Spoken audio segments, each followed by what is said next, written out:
یہ بات اب مجھے سمجھ آئی ہے، حالانکہ جیولوجسٹ وہ ہے اور بات بڑی سادہ سی ہے، لیکن صاف پتہ چلتا ہے کہ روحانی تبدیلی کی طرف اشارہ ہے.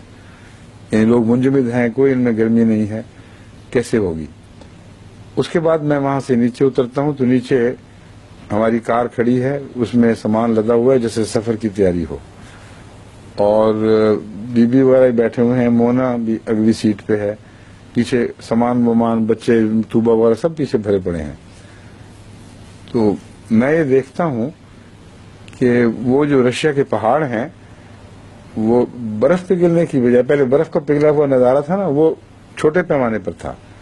اب سارے پہاڑ بھربھرے ہو جاتے ہیں اور چوٹیوں سے ڈھلکنے لگتے ہیں، wave after wave after wave, جس طرح لہریں چلتی ہیں اس طرح پہاڑ اتر رہے ہیں نیچے، جیسے کسی نرم چیز کے ڈھیر کو زیادہ اونچا کر دیا جائے تو وہ خود بخود ڈھلکنے لگتا ہے، اور وہ ایک سمت میں آ رہے ہیں، اور میں دور سے دیکھتا ہوں نظارہ تو ساری دنیا بھاگی جا رہی ہے. اس قدر پینک ہے، قیامت آئی پڑی ہے، اور دیکھتا اس سمت میں ہوں جس طرف یورپ کا باقی حصہ ہے، اور لوگ چھوڑ چھوڑ کے دوڑ رہے ہیں، اور لگتا ہے کہ اب یہ جو بھرتے ہوئے پہاڑ ہیں یہ ہر چیز کو اپنی لپیٹ میں لے لیں گے. اب اس وقت ہمارے ساتھی جو ہیں ان میں بھی مجھے تھوڑی سی گھبراہٹ ہوتی ہے کہ کیوں نہیں میں اب جلدی چل رہا. میں ان سے کہتا ہوں کہ مجھے کوئی فکر نہیں ہے، کیونکہ اللہ تعالیٰ نے وہ رستے بنائے ہوئے ہیں جن سے میں آرام سے نکل جاؤں گا، اس لیے کوئی گھبراہٹ نہیں. تو آرام سے بیٹھو، تیاری کرو، اور دروازے بند کر کے پھر ہم کار سٹارٹ کرنے لگتے ہیں تو بخواب ختم ہو گئی. اس سے میں یہ سمجھتا ہوں کہ وہ جو جنگ عظیم آئے گی آئندہ، اس میں کوئی دھماکہ رشیا کی طرف سے پہلے ہوگا،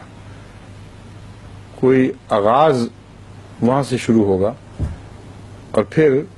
جس طرح پہاڑ بھرتے ہیں. مجھے بعد میں خیال آیا کہ یہ تو قرآن کریم میں جو یہ فرمایا ہے سورہ طٰہٰ میں، وَيَسْأَلُونَكَ عَنِ الْجِبَالِ قُلْ يَنسِفُهَا رَبِّي نَسْفًا وَيَذَرُهَا قَاعًا صَفْصَفًا، تو یہ تو اس کی تعبیر ہے بالکل، اور وہ کھلا کھلا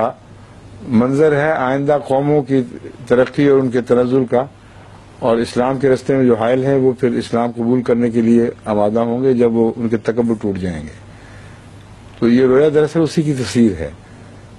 کس طرح پہاڑ بھرتے ہیں اور کس طرح وہ لیول ہونے لگتے ہیں.